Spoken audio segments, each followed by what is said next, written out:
রব বলে আমি চাই না আমার বান্দা জাহান্নামে যাক, আমি চাই না আমার বান্দা জাহান্নামে যাক। ও পৃথিবীর মানুষ, তোরা কি মায়ের ভালোবাসা দেখিসনি?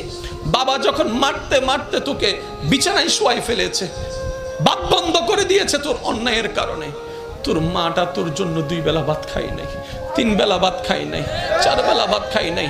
তোকে মারতে যখন নিয়েছে, তোর মা এসে তোর পিঠের উপরে এমন ভাবে তোকে জড়াই ধরেছে, তোর বাবার প্রত্যেকটা আঘাত তোর পিঠে পড়ার যেগুলা তোর মা এই পিঠের মধ্যে আপন করে নিয়েছে, সন্তানের গায়ে আঘাত দিতে দেয় নাই।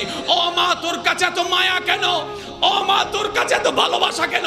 মা উত্তর দেয়, আমি পেটে রেখেছি 10 মাস, আমি পেটে রেখেছি 10 মাস, রাতকে দিন মনে হয় নাই, দিনকে রাত মনে হয় নাই, কষ্টের পর কষ্ট করেছি, আমার বমির উদ্বেগ হয়েছে, বমি হয় নাই, বমির উদ্বেগ হয়েছে, সেই কষ্টটা আমি সন্তান তোর চেহারার দিকে তাকিয়ে সহ্য করে নিয়েছি, খাবারের স্বাদ চলে গিয়েছে তারপরও মেনে নিয়েছি, আমি ডান কাত হতে পারি নাই।